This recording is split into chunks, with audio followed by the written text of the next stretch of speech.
Oi, gente. Hoje, filosofia contemporânea. Primeira parte, o mesmo tema, capítulo 15, breve olhar sobre a filosofia contemporânea. Eu resolvi fazer em duas partes, em dois momentos, porque a filosofia contemporânea ela vai colocar e ela vai abarcar dois princípios muito importantes que a gente sempre fala desde o primeiro dia de aula em filosofia. O primeiro princípio é o princípio da abstração. Entender que cada filósofo, quando vem falar sobre alguma coisa, anteriormente a gente já deveria ter feito o processo de abstração, ou seja, abstrair alguns conceitos para que a gente possa compreender outros conceitos. E a filosofia contemporânea, ela também é importante que a gente venha entender que ela vai trabalhar as três premissas da filosofia. Ora, sempre. A filosofia sempre vai trabalhar com as três premissas. Conhecimento, sempre, o primeiro objeto de estudo da filosofia é o conhecimento. A gente vai entender a estética, e depois a ética. A estética no sentido de apresentação, e toda a apresentação filosófica, como a gente já colocou, é bela. E aí independe de gosto, independe de como a gente vai conceituar. Óbvio, a gente vai estar abarcando os conceitos específicos do tema abordado. E a ética, que é a arte do bem viver, que é o que a filosofia começa a apresentar para a gente desde os primórdios, desde os pré-socráticos, quando a gente vai entender esse processo de viver em comunidade, né? De viver na via comum. Então, a filosofia do capítulo 15, que é o último capítulo do nosso livro, ele vai fazer um breve olhar sobre a filosofia contemporânea. E o que é a filosofia contemporânea? Primeiro, um breve olhar. Não dá para a gente falar tudo sobre a própria filosofia contemporânea, porque se ela é contemporânea, ela acontece nesse exato momento, no momento em que a gente está vivendo. Ela vai marcar as décadas passadas, mas também vai estar conosco nesse momento. E a filosofia contemporânea, ela bebe das fontes filosóficas desde os seus primórdios. Então, é um conceito de abstração muito que a gente precisa trabalhar nesse processo de se entender o que o cara está gritando com a gente, quem é o autor que está gritando, qual é o conceito do cara que está falando com a gente, e compreender também esse processo da novidade, do que é o novo que está colocando. Então, a gente abstrai algumas ideias e incorpora outras para que a gente possa compreender o momento vigente, tá? A partir disso, a gente vai entender o que é a filosofia contemporânea. A gente costuma falar que a filosofia moderna, ela avança a partir ali de Descartes, que ele vai fazer essa ruptura, né, entre a filosofia medieval, que ainda era pautada pelas questões muito marcadas pela religiosidade, e o Descartes vem com o seu racionalismo, trazendo todas as questões voltadas ali para o plano cartesiano, para o cogito, né, cogito ergo sum, penso, logo existo. Ele vai ser um divisor de águas no que se fala, no que tange a alma, a ânima humana. Então, ele vai falar que há dentro dele há questões imanentes, né, inerentes ao homem, voltada para o homem. O homem, ele é uma questão, ele consegue compreender o conhecimento a partir do pensamento e da concepção de que ele existe. Então, o cogito é essa interrogação, tanto do que está dentro quanto do que está fora. O Descartes vai marcar isso. E posterior ao Descartes, ainda numa filosofia moderna, a gente vai ter o Kant, que vai ser outro divisor de águas da própria filosofia moderna, porque ele vai falar assim, olha, nem empiristas, nem racionalistas, tem uma outra forma de conhecer que parte do homem, de como o homem conhece. E aí eu não tenho como denominar a coisa em si, por isso ele vai falar de númeno, né? Ele vai colocar a coisa em si como númeno e vai se entender que homens vão conhecer, quer numa questão racionalista ou quer numa questão empirista. Então, o Kant ele vai inaugurar várias outras formas, vai trazer várias outras formas de pensamento. E a filosofia contemporânea, ela vai beber dessas fontes a partir de pensamento kantiano, que vai dar as mãos ao pensamento kantiano e, ao mesmo tempo, abrir um leque de informações, de questões para o saber. Porque o saber, ele é infinito, né? Não tem um lugar para o saber, né? Não tem um lugar específico para o saber, por assim dizer. Eu não tenho uma forma, uma maneira, um modo para o saber. Ele vai partir de um princípio muito do humano, de como esse homem conhece. E aí, psicologicamente falando, por questões psíquicas e questões cognitivas, homens, e aí homens genericamente falando, homens e mulheres, vão conhecer a partir das suas próprias atribuições, das suas próprias características. Então, é o que o Kant ele vai abrir. E a própria filosofia contemporânea, ela abre essas multiformas de saberes nas premissas filosóficas do conhecimento, da estética, da ética e trabalhando em cima, sempre em cima da questão da abstração. Isso é muito importante. Então, todas as aulas de filosofia, abstraiam, por favor, o pensamento de um cara para que a gente possa incorporar o pensamento do outro. Não joga fora, só coloca de lado. Então, a gente vai entender a filosofia moderna, ela é marcada pelas transformações. A moderna é marcada pelas transformações e da modernidade para a contemporaneidade, o mundo é marcado tão somente por transformações. Sheila, que redundância, é assim mesmo? Sim. Agora, que transformações a gente marca na filosofia moderna que a gente vai trazer da modernidade para a contemporaneidade? A filosofia moderna, ela vai marcar as transformações dessa mudança de estado do que é esse homem para o que está vindo do novo. E a contemporaneidade, essas transformações são mais aceleradas a partir do momento tecnológico, a partir do momento das ciências. É a partir da modernidade que a aceleração das transformações acontece muito now, né? Muito agora. Até a modernidade, as transformações aconteciam, mas não com essa aceleração que nós temos no momento contemporâneo. Na filosofia contemporânea, questiona-se a unidade do real. O que é o real? O que é essa unidade do real? O que os pré-socráticos já falavam do arqué e da física das coisas, né? De onde surgem todas as coisas, de onde surgiram todas as coisas, o porquê das coisas e como as coisas surgem. A filosofia contemporânea questiona-se a unidade do real, da ciência e do próprio sujeito. Então, desse real enquanto constituição das coisas em si e da ciência por conhecimento sistematizado e agora do próprio sujeito. E aí a gente para analisar que na modernidade, a partir de um pensamento do romantismo, a subjetividade fez uma inscrição, uma impressão da filosofia. E isso só acontece a partir de um pensamento de Descartes. Cogito ergo sum. Penso, logo existo. Então, a filosofia contemporânea é um alargar, se eu posso assim dizer, um alargar da filosofia moderna, um avanço, né?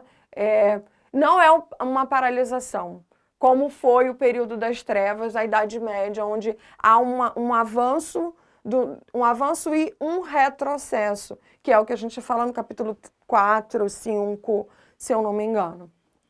Bom, o cosmos dá lugar ao caos e ao imprevisível na experiência. O cosmo, o macro, o mundo, dá lugar ao caos. Eu não tenho como precisar o mundo. Gente, haja visto as condições que a gente está vivendo desde março. 16, 17 de março, nós entramos numa condição mundial. O mundo está, o macro entrou numa condição de caos e ao imprevisível. Então, isso é uma concatenação. Concatenar é pensar sobre, né? Ajustar as ideias. É uma concatenação de ideias de que O cosmo, que é o macro, dá lugar ao caos. Eu não tenho, por um processo de de algo imprevisto, não vai sair a palavra. Acontece. Eu sou humana, eu também vou ao banheiro. Vamos lá. Nessa experiência. Experiência de quem? Experiência do humano e coletivo, e esse humano subjetivamente falando. Então, essa condição de ser de algo imprevisível, ele vai acontecer do cosmo, que é o macro, até uma condição que é o caos. Pode acontecer. Durma com essa, ou tenha insônia como eu. Bom, a lógica abre-se a dimensões em que a contradição é possível. Viver as contradições, né? É natural, é do humano, é das condições, está pautado para as condições humanas, as condições onde nós vivemos em sociedade. O que é contrário, contraditório, é possível, nada vai ser muito sistematizado, não é.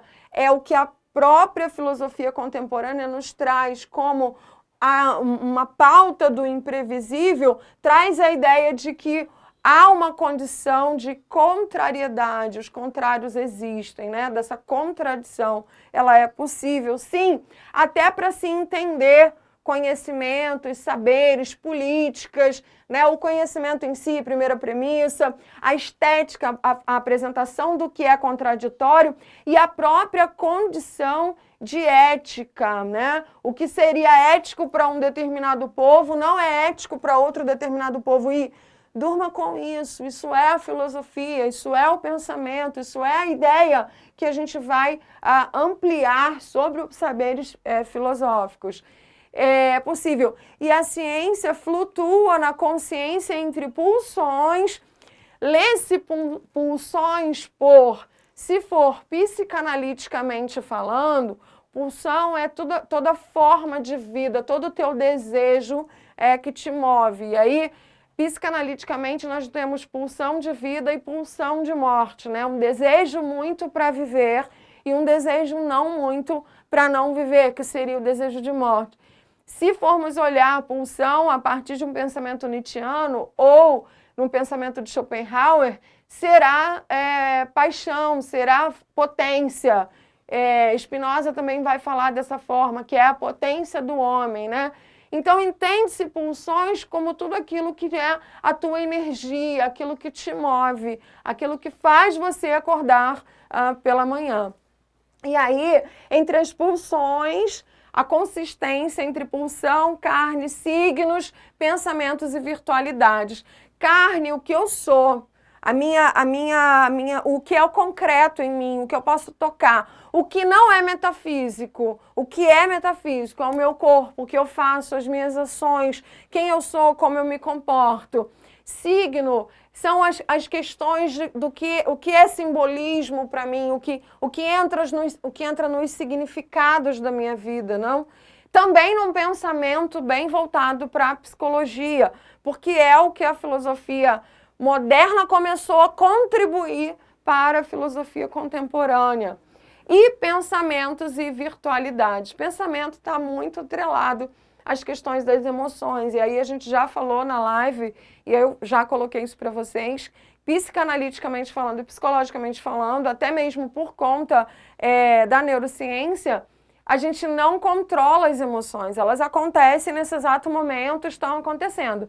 O que a gente precisa é identificar as emoções e aí melhor administrar para que a gente sofra menos, porque o sofrer ele é inevitável, tanto na filosofia quanto na psique, tá? E aí a virtualidade, ser virtuoso, então a gente não perdeu a ideia lá dos primórdios de uma conexão com o transcendente, com o sagrado.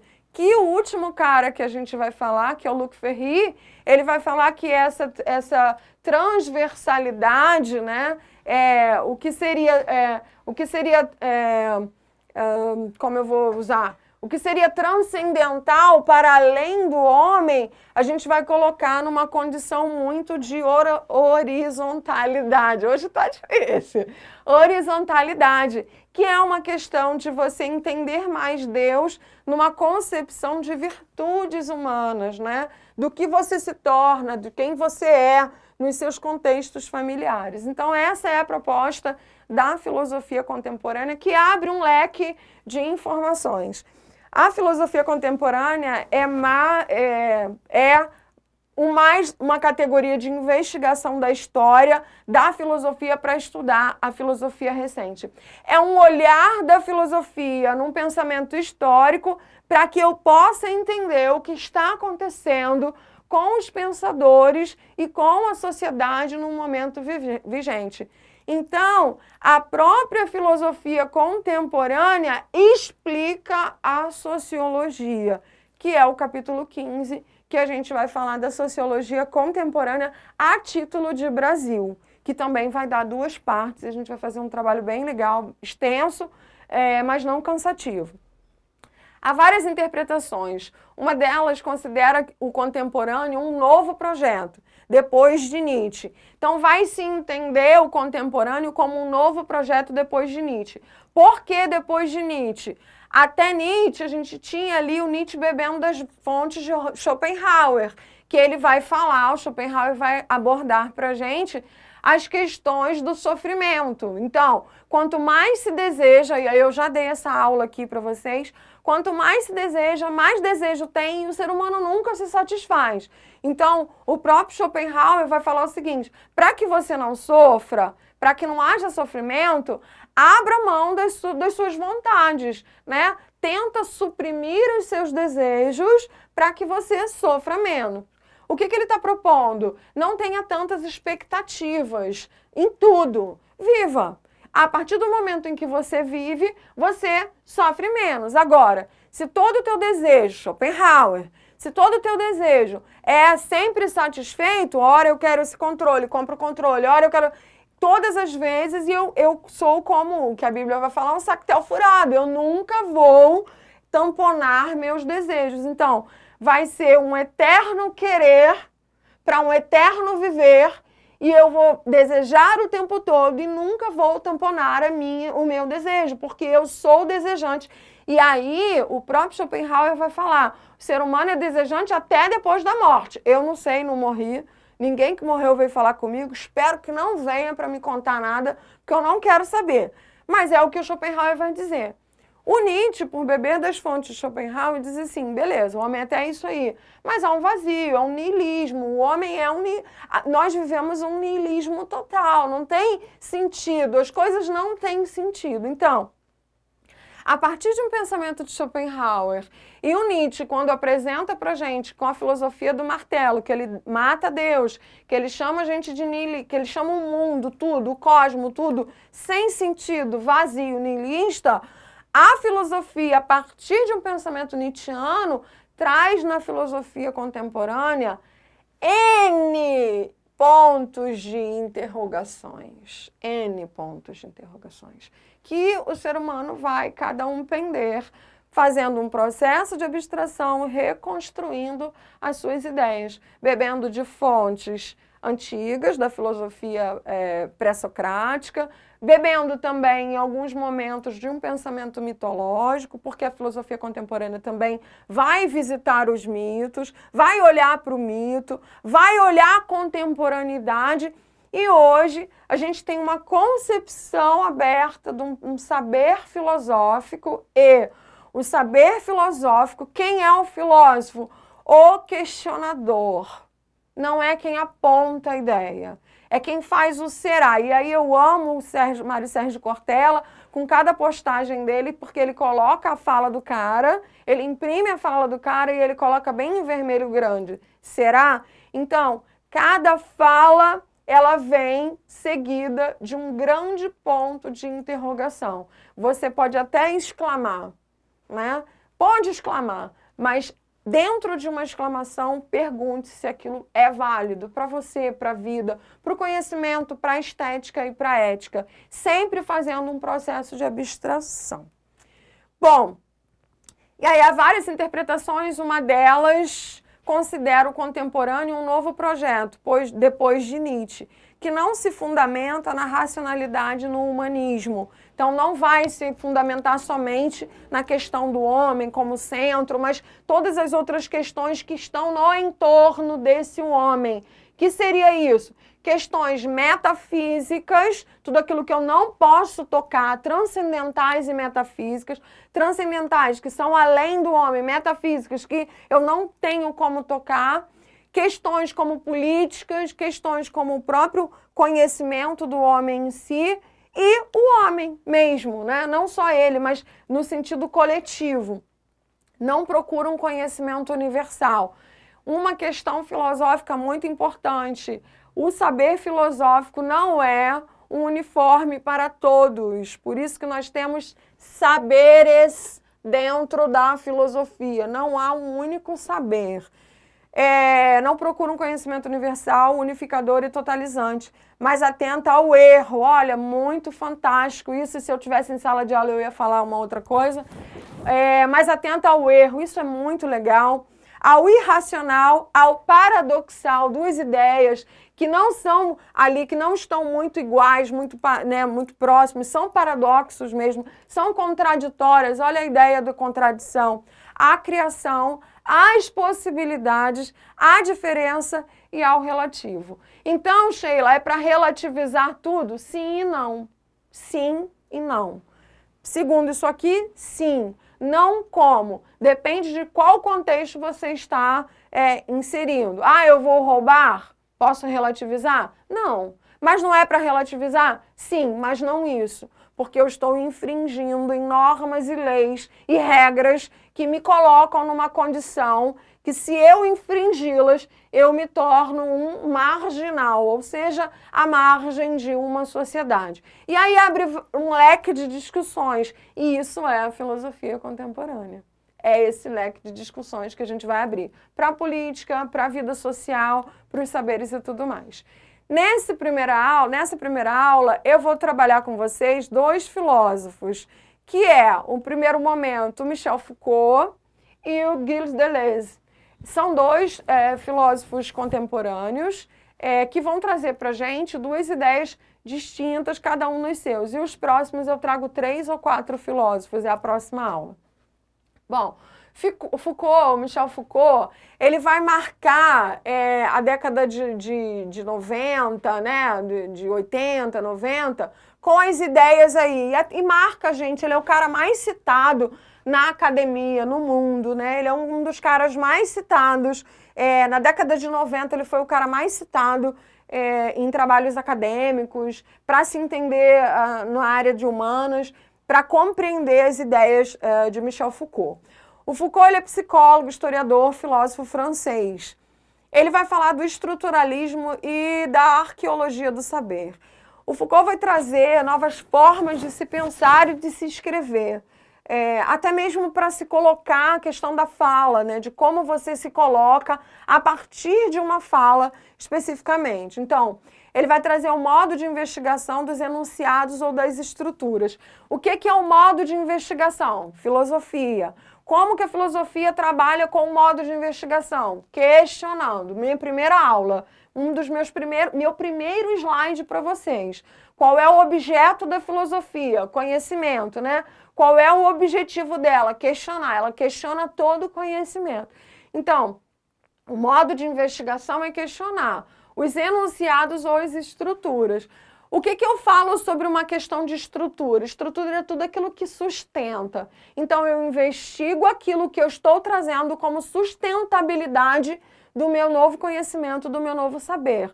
O Foucault, ele vai sempre trazer essa investigação por meio dessa condição da arqueologia. Como que a gente trabalha esse processo arqueológico? Escavando os saberes. De onde a gente trabalhou isso? De onde eu posso... O que isso pode me trazer? De onde veio? Qual é a origem? Qual é a etimologia? Qual o sentido disso? E aí é que ele vai trazer modos de investigação dos enunciados ou das estruturas, aí o que sustenta, que em cada época orientam o modo de conhecer e compreender o mundo. Opa, cada época. Isso é muito importante, processo de abstração. O que era antes tabu, será que hoje pode ser um tabu? Como eu leio um tabu? Uma regra ou uma norma de conduta social que não se deve falar, porque isso ainda é um tabu falar disso. Há um tempo atrás, eu poderia usar isso como um tabu. Era um tabu. Será que hoje eu posso usar isso, ou uma condição, pense em algo, como tabu? O Foucault, ele vai trazer várias outras informações. E aí, essas coisas que foram tabu e que nortearam uma determinada época, se eu não fizer um processo de abstração e avançar com o conhecimento, ela vai ser trazida para a minha época, para a minha contemporaneidade, ainda como um tabu. E é essa questão filosófica que a gente precisa, que é a questão filosófica mais vigente para nós sempre questionar sobre todas as coisas. E eu não estou em sala de aula para falar.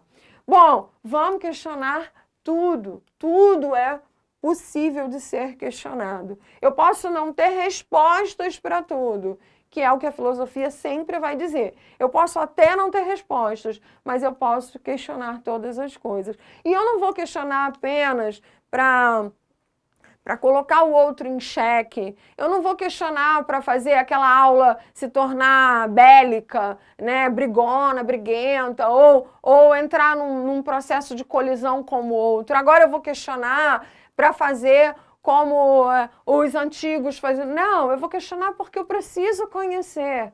É só essa a ideia. Agora eu vou entrar na sala de aula da Sheila e vou questionar tudo porque questões bélicas é com você. Eu sou tratada, faço análise, para mim é tranquilo, eu só vou rir, né, e vai sair quando eu fizer um xixi. Para mim tá tranquilo, tá? Então, de modo a entender como esses enunciados mudariam ao longo do tempo. Então, esses pensamentos que nortearam, que aí eu denominei, coloquei como tabu, pseudo-tabus ou pseudo-ideias, né, que dão contornos desse conhecer e compreender o mundo, esses enunciados mudariam ao longo do tempo. E aí, cabe aqui um ponto de interrogação? Cabe, até mesmo no que eu acabei de dizer. Será que os enunciados passados, eles mudariam ao longo do tempo? Tem coisas que a gente tem ainda introjetado culturalmente, psiquicamente, e aí psicanaliticamente falando, e tem um cara que vai falar sobre isso, e ele vai dizer exatamente o contrário, né? Que será que mudam com o tempo algumas questões? Nem sempre. Então, mais uma questão a se perguntar. Reconfigurando o saber. Será que esses enunciados mudariam com o tempo, reconfigurando os saberes? É o que deveria. A ideia de ser contemporâneo, a ideia de avançar é que nós venhamos a mudar as formas de se pensar, de se trabalhar, de expandir. Haveria uma sobreposição de enunciados que possibilitariam uma arqueologia do saber, uma escavação, uma coleta minuciosa de dados entre os saberes e saberes. E aí, essa arqueologia de saberes com contornos, com enunciados que dão contornos, quer de tabu, quer de tabus, quer de leis ou o que for, é o estruturalismo de Foucault, que vai trazer essa arqueologia, propõe uma ideia de se questionar tudo e de escavar as ideias, né? Não passar adiante num texto, numa escrita, numa fala, num blog, num vlog, sei lá, qualquer coisa. Passar as ideias por passar, sem antes fazer essa arqueologia do saber, né? O que você sabe de fato, né? É claro que eu vou dizer socraticamente, só sei que nada sei. E o fato de reconhecer isso me coloca em vantagem, porque eu posso conhecer mais coisas, Sócrates já dizia. Mas nesse sentido, eu sempre vou expandir o meu conhecimento. Essa é a ideia. Por isso não usar, e aí é uma questão muito importante, por isso não usar de só repetições na filosofia, né? De treinar questões, mas de se entender quem é o cara que grita com a gente no nosso ouvido. Putz, esse é o cara que está falando isso. Ah, não, aquele era o outro cara. Ou essa ideia desse cara bate com a ideia do outro cara. Essas são os movimentos que a filosofia vem nos convidar a fazer. E nessa relação, ele vai trazer umas relações entre poder e saber, que é uma relação dos mecanismos de controle da vida social. Uma coisa muito falada em Foucault é o biopoder, né? É essa condição de biopoder e biopolítica, que seria ele denomina o biopoder como o poder da vida, o poder que o Estado tem, as conjecturas, né, do Estado, a forma, o próprio contorno ético, político, vai fazer um corpo dócil, vai fazer desse humano um humano controlado. E aí ele já estava falando dessa questão de ser vigiado, e aí ele vai trazer algumas questões aqui pra gente. Vamos lá. Os mecanismos de controle da vida social, que é o biopoder. Poder e saber, aqui nota-se a necessidade de Foucault de ressaltar a ideia da liberdade humana individual e, na criação, a afirmação da própria subjetividade humana para resistir às formas de poder, afirmando em suas falas não ser kantiano e ser, sim, nietzschiano. Duas questões aqui colocadas no primeiro momento na questão do biopoder. Primeiro, ele ressalta que há sim uma docilidade do corpo. O que é isso? Há sim um controle do corpo, um controle de quem está acima de mim, acima na sociedade, no controle de quem está mais nas bordas, ok? Então, num processo piramidal, o topo da pirâmide sempre vai marcar e mandar docilizar o corpo de quem está abaixo. E ele, nessa questão de relações entre poder e saber, quanto mais eu sei, e esse saber marca uma inscrição filosófica do conhecimento, quanto mais eu conheço, quanto mais eu sei, menos eu me deixo controlar. Oh, que legal, né? Mas é mais ou menos isso. Obviamente é isso. E aí ele convida a própria subjetividade humana. Ele se afirma mais nietzschiano do que kantiano. Ou seja, o Kant estava ali dando todas as organizações do homem e tal. E ele, por ser nietzschiano, o que ele diz? É um vazio, né? Tem um vazio, tem uma pulsão, mas para que isso tudo? Então ele vai se afirmar um filósofo mais nietzschiano do que kantiano. Pauta isso, dúvida, a gente vai discutindo sobre isso depois, isso é importante, grifem isso é muito legal. Biopoder é a prática dos estudos modernos e sua regulação dos que a ele estão sujeitos por meio de uma explosão de técnicas numerosas e diversas para obter a subjugação dos corpos e o controle de populações. Falas de Foucault, biopoder, corpo dócil, bioética, biopolítica, ok? Na obra Vigiar e Punir, ele escreve na obra Vigiar e Punir o sistema carcerário, como funciona. E aí ele vai fazer uma analogia desde os primórdios da história para docilizar esse corpo. Na obra Vigiar e Punir que Foucault vai versar sobre o corpo dócil. Sobre... O que é esse corpo dócil, Sheila? Eu manipular... Eu não, a ponta aqui do processo piramidal, docilizar, fazer dócil, né? Quando você tem um cãozinho que ele é muito bravo, que você adestra ele, depois ele se torna dócil, alguém fala assim, ele é bravo? Não, ele é dócil. Você dá alguma coisa, ele não fica calminho? É isso. Esse poder, pode ser o poder do Estado? Pode.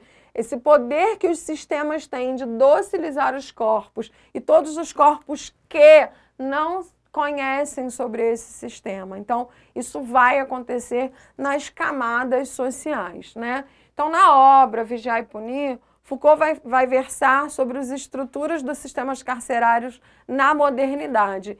E na própria obra Vigiar e Punir, o Michel Foucault vai versar sobre essas estruturas carcerário na modernidade, e ele vai dividir a sua obra em 4 partes. Ele vai falar do suplício, que é esse sofrimento que acontece dentro do sistema carcerário.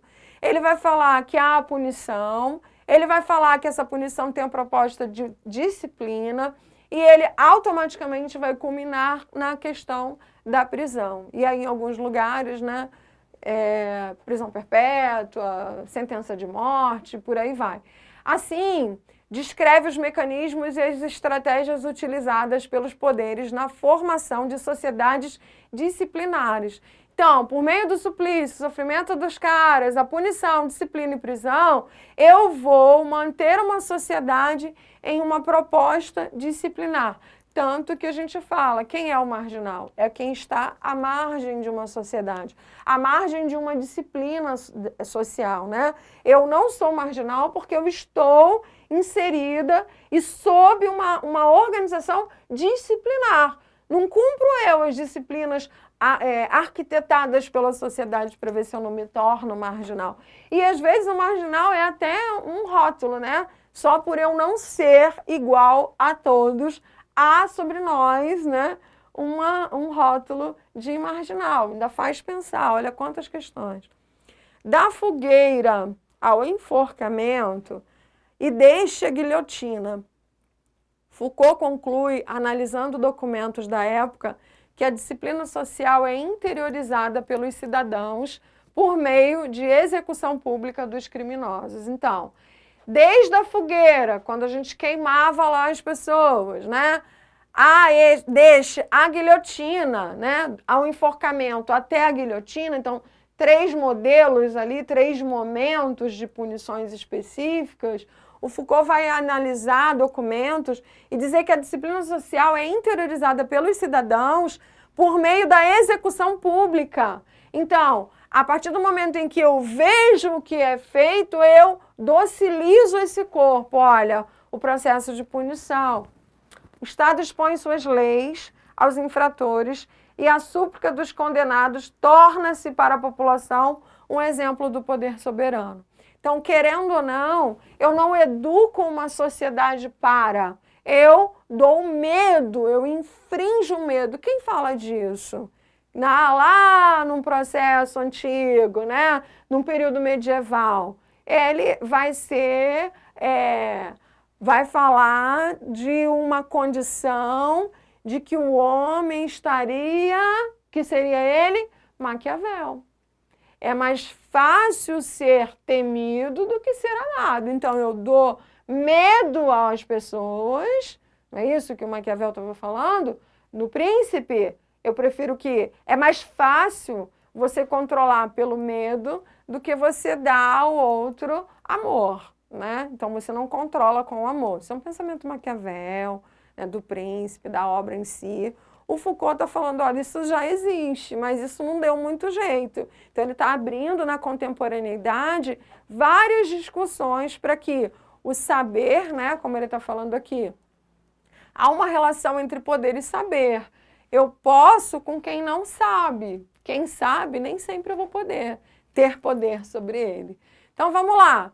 No sistema carcerário, Michel Foucault diz que o Estado vincula a ideia de que, em troca de oferecer segurança garantida pelo governo, espera-se obediência civil de todos, né, de toda uma população. Então, a partir do momento em que o Estado vai vincular a ideia oferecendo segurança, ele vai garantir a obediência de todos. Não funciona, né? A gente sabe que não funciona. Mas eu aposto na educação. Mas como eu sou romântica, dizem que eu sou romântica demais, que o meu romantismo na filosofia, meu romantismo e tal, eu ainda aposto em educar. Mas, enfim, teria que, né, ver toda uma estrutura diferenciada. Faça um processo de abstração, entenda o cara, esqueça a Sheila agora. Toda uma política de adestramento de forma ao redor das técnicas de controle e de disciplina, não só desenvolvidas no sistema carcerário, mas também nas escolas, nas fábricas, nas organizações familiares, etc. Quando ele vai falar desse processo de disciplina, esse sistema de vigiar e punir, que vai docilizar o corpo, ele acontece, no partir do pensamento de Foucault, e pensem nisso, ele não vai acontecer somente da guilhotina, da fogueira ao enforcamento e este a guilhotina. Ele vai acontecer nas fábricas, tá? Na Revolução Industrial. Ele vai acontecer nas escolas, com as sirenes, né, dos chamados para a gente ir para a sala. O nome das matérias são disciplina. Nós parecemos estar dentro de um quartel, nada contra, mas é um pensamento de Foucault. O que se faz com as normas? Dociliza, disciplina e dociliza esse corpo. É para conter esse corpo, né? Quanto mais eu tiver um corpo contido, mais eu posso controlar essa sociedade. E isso, toda uma política de adestramento. Esse adestramento, né, se forma ao redor de técnicas de controle de disciplina, não só desenvolvidas no sistema carcerário, da fogueira ao enforcamento, e esse a guilhotina, o carcerário, mas também nas escolas, nas fábricas e nas organizações familiares. Não coloquei família apenas, né? Não é uma fala minha específica, mas do próprio livro. Porque mesmo os novos contornos de família têm disciplina. Não estou batendo malho na disciplina, não. Estou reproduzindo a fala do cara. Briga com o cara não é comigo, é com o cara lá. Ele já estava dizendo, olha, há de se pensar, será que é por meio da disciplina que eu vou docilizar esse corpo? Eu até docilizo, mas docilizo pelo medo. Isso é um pensamento lá do cara Maquiavel, lá de Maquiavel.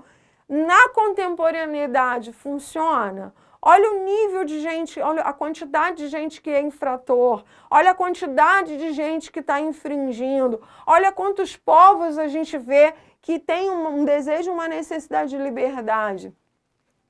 A atenção que Michel Foucault vai dar ao sistema carcerário tem como...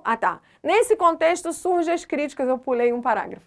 Neste contexto surge a crítica ao se pensar uma sociedade que está composta de sujeitos obedientes e úteis. Surge então o conceito de corpo dócil ou docilização do corpo.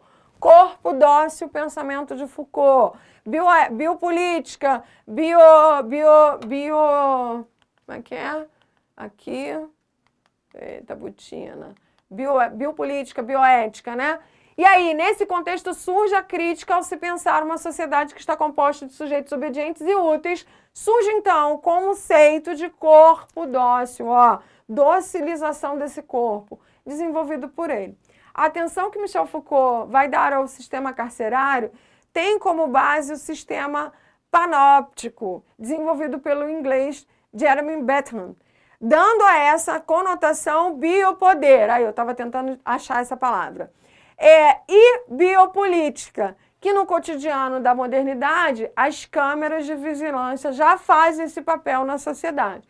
Qual era esse sistema panóptico? Ele era uma forma, né, que o Jeremy ele elaborou, de que havia uma torre no centro dos sistemas carcerários em que o tempo todo os prisioneiros seriam vistos, observados, e eles não sabiam se estavam sendo observados ou não, eles não conseguiam ver quem estava ali dentro. Então, causava neles uma impressão de que estavam sendo observados o tempo todo. Então, o que o Foucault vai trazer para a modernidade é: sorria, você está sendo filmado, né? Que vai dar essa docilização do corpo, de certa forma, né? Dessa maneira, por assim dizer. Então, isso, de certa forma, não funciona muito, né? Aí entra aquela discussão entre ética e moral e ética, né? Sorria, você está sendo filmado, e aí a sua moral diz faria ou não faria, a ética me diz, então várias outras discussões abrem em cima dessa mesma questão, que isso é filosofia contemporânea. Eu abro um leque de informações, de ideias. E aí a gente fechou o Foucault, e a gente vai abstrair agora para poder entrar numa ideia de Gilles Deleuze. O Deleuze, várias outras ideias, né? Sair de um, entrar no outro, dar uns brancão na vida da gente. Deixa eu beber uma água aqui rapidinho. O Deleuze é um filósofo francês.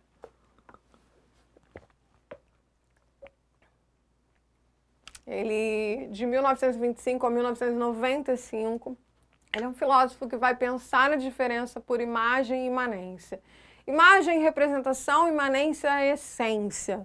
Né? Imagem, apresentação e a imanência, a essência. A filosofia de Deleuze se apresenta principalmente como a filosofia da diferença. Ele vai trazer a ideia da diferença, né? Do que é diferente. Segundo Deleuze, a história da filosofia é marcada por um princípio de representação, fundada num conceito de identidade, dado ao sentido das coisas, ou seja, a imagem daquilo. Sua intenção é ser livre de toda repetição mecânica e assim realizar um pensamento da diferença. Deleuze faz um convite nietzschiano ao apelo de sua obra O Nascimento da Tragédia, sobre as representações apolínea e dionisíaca. Falei no início que a filosofia contemporânea, ela revisita o mito, revisita outras formas de pensamentos, outros momentos da linha do tempo filosófica, e cada filósofo vai abordar um tema específico. O Deleuze ele vai ser conhecido como se pensar a imagem e imanência, né, a diferença entre imagem e imanência, entre o que se apresenta e essência, o que é a imagem e o que é a essência. E isso abre um precedente para várias discussões na modernidade, até mesmo de preconceitos, né, do que seria a imagem do que é e a essência daquela imagem apresentada para nós. E por ele ser um filósofo, e ele vai num momento onde as questões do capitalismo estão surgindo com maior força, ele vai, e também da própria psicanálise, a filosofia dele vai estar pautada nessa imagem, que é a apresentação. Olha a estética aí. Estética e essência, nesse caso imagem, né? Como a imagem, a apresentação e imanência como essência. O Deleuze vai falar que a história da filosofia é marcada por um princípio de representação fundada no conceito de identidade. Sheila, ele vai ser contra a identidade? Mais ou menos. Que processo de identidade? Quando ele fala que ninguém tem que ser igual a ninguém em todo tempo. Vai acontecer, cada um. Há diferença. Há a apresentação, a imagem, e há a imanência. Eu não tiro a essência das coisas. E a essência varia, ela é diferente, né? Há uma variedade ali. E ele vai trazer a intenção de ser livre de toda repetição mecânica e assim realizar um pensamento da diferença.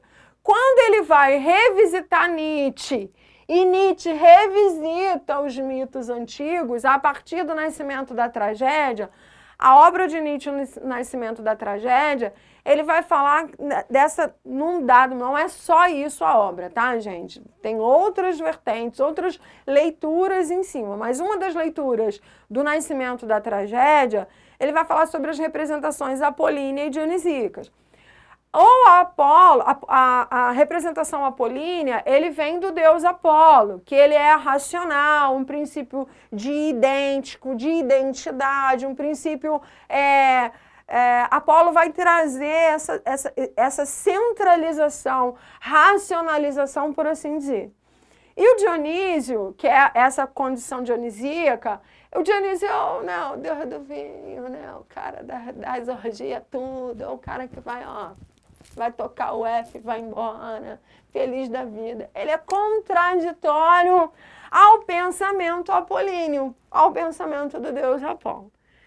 No surgimento da tragédia, no nascimento da tragédia, ele vai dizer que nem o ser humano não encontrou ainda não é para ser totalmente toca o F, vai embora, dionisíaco, que tira a gente do centro, que tira a gente, né? Porque espero que vocês não façam isso. Espero, de verdade. Mas se você toma um negocinho, o álcool, o que ele faz? Ele tem essa condição depressora, né? De dar sono. Umas pessoas vão dizer que fica eufórica, não fica. Sou conselheira em dependência química, álcool dá sono. Você não fica eufórico com álcool. Você queria dizer que você fez aquilo, não, mas não é. O que acontece? O próprio álcool, ele mexe com as suas estruturas, ok? Então, o próprio Nietzsche, ele já estava convidando para que esse homem não fosse nem dado ao álcool, ao vinho, e agora, ou fosse totalmente racional.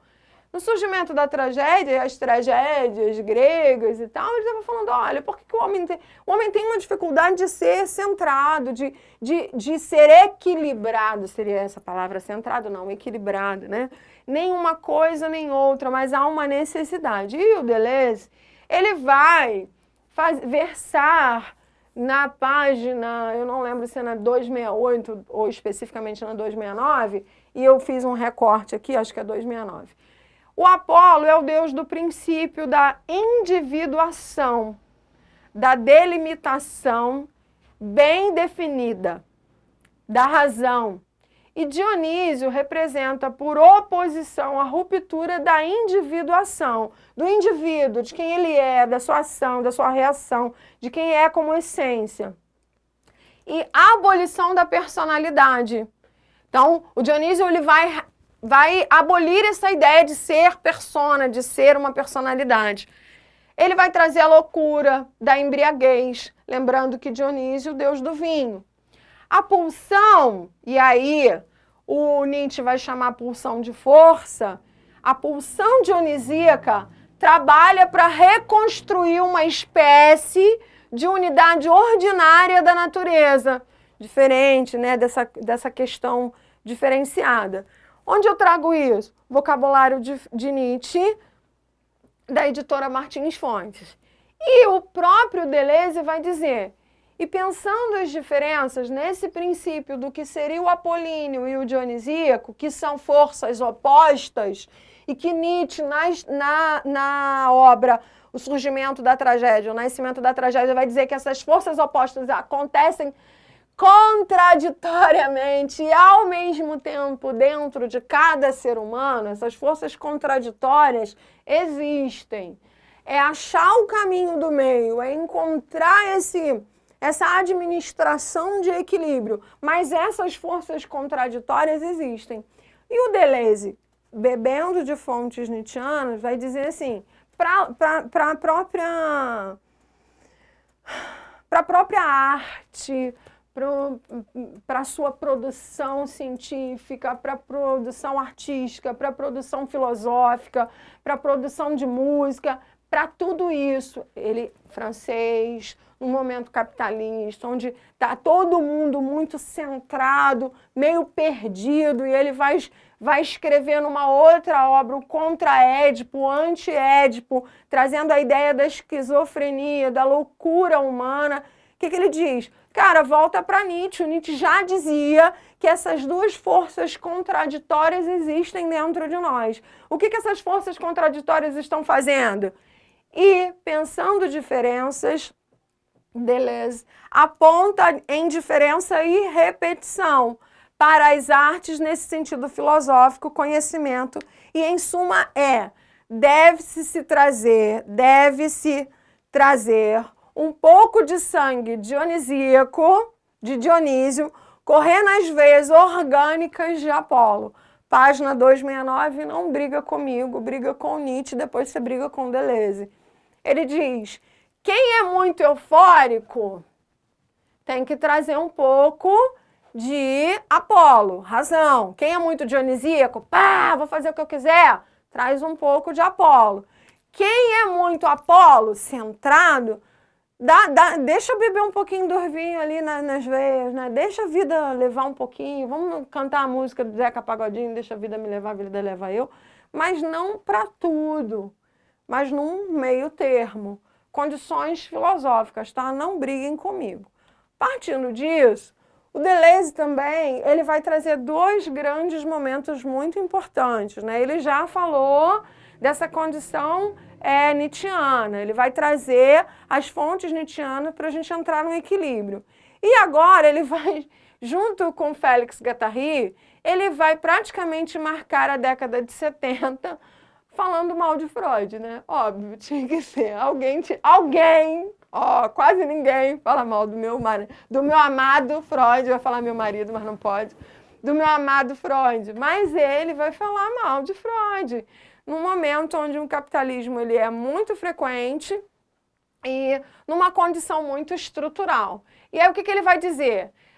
Em colaboração com o Félix Guattari, praticamente marcar a década de 70, ele vai trazer as relações do mundo são complexas e se dão na imanência do mundo, a forma como o mundo funciona.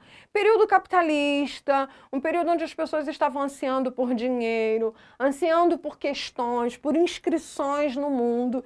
Então, tem ali uma concepção a forma como eu vejo o mundo, as relações no mundo são complexas, ou seja, não são muito sistematizadas, né? Deveriam ser, mas não são, são complexas, não são fáceis de se entender e elas se dão pela imanência do mundo, ou seja, a forma, lembra de imanência?